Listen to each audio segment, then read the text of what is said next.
What's up, bodybuilding and fitness enthusiasts? Today I'm going to be talking to you about IIFYM, if it fits your macros versus clean eating.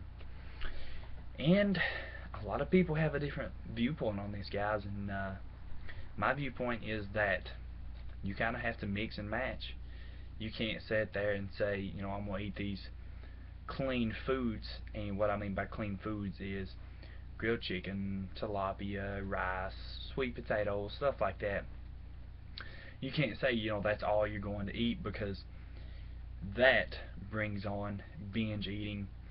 And by binge eating, I mean like they'll do that diet and they'll do a really good clean diet for, I don't know, 14 weeks, 12 weeks, whatever their goal is. And then as soon as that point's over, they'll be like, oh, I'm going to have 5 packs of Pop Tarts. I'm going to go to Dairy Queen and I'm going to get me a s'mores blizzard. I'm going to eat the shit out of everything. That's what happens. I mean, it's just, you miss those foods after eating like that for so long. And I mean, it's very common. It happens all the time. And I mean, I've even went to that before. I've done that. I've clean ate for a long time, and then he just got to the point where I couldn't do it anymore, and I was just like, oh man, that cheeseburger looks really good over there. Let me have a bite of that.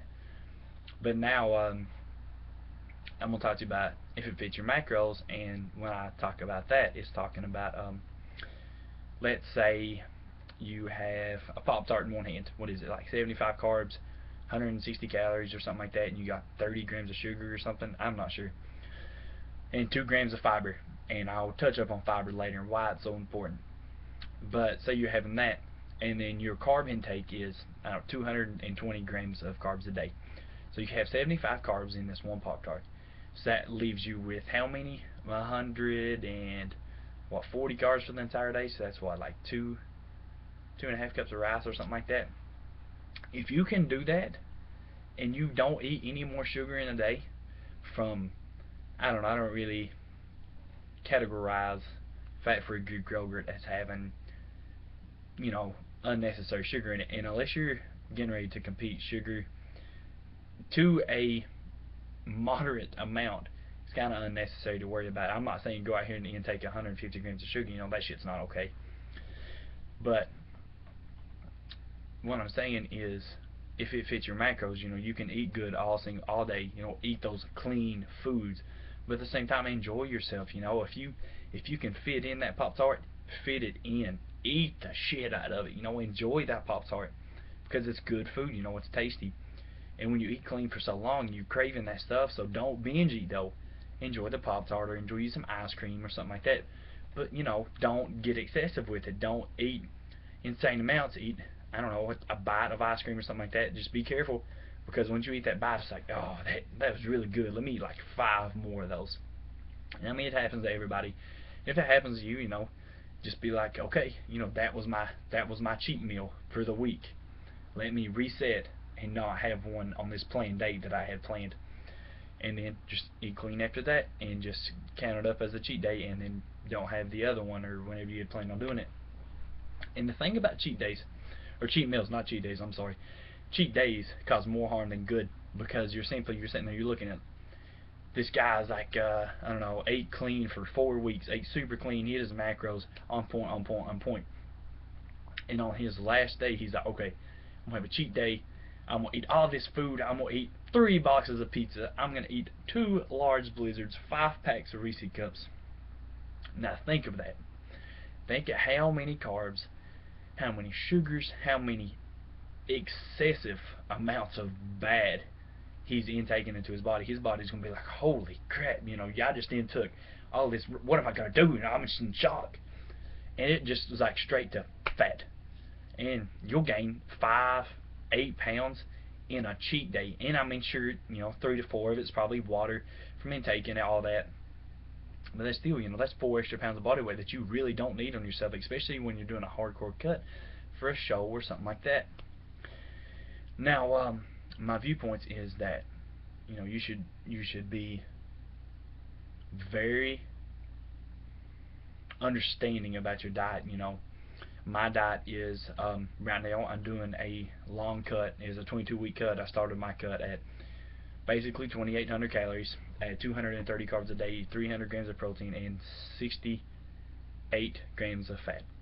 And this is now my 4th week, and I am down to 2,500 calories, 200 carbs, 280 grams of protein, and 61 grams of fat.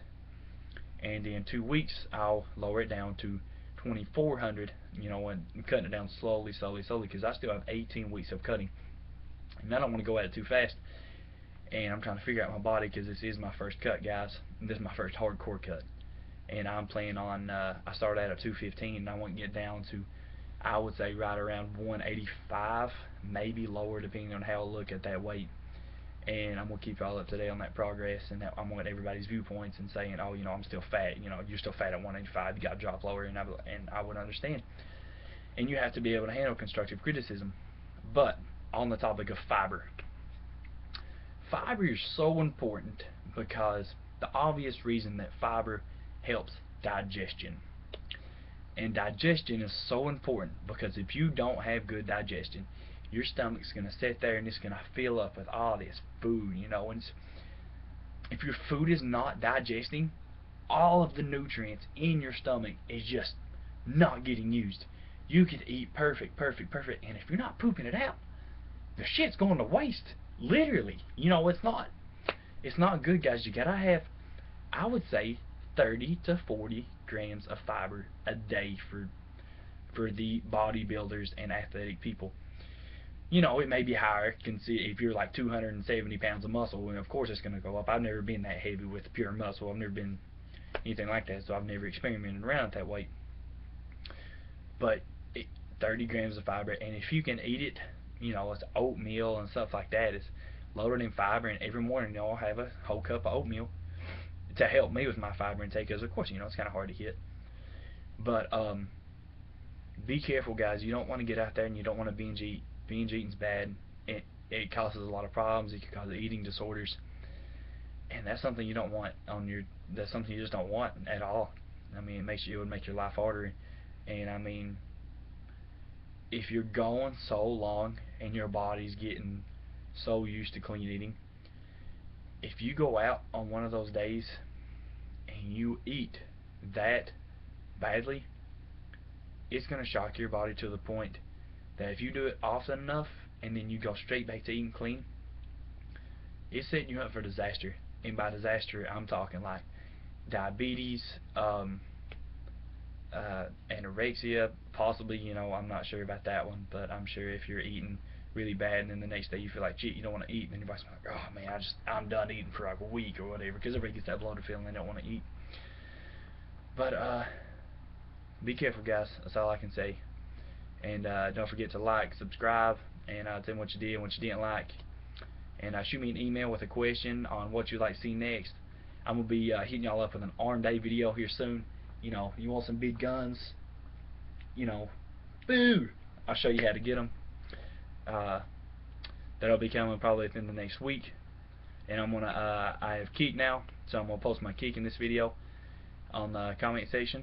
And if you have any questions, email me, whatever you want, and let me know. Thanks, guys.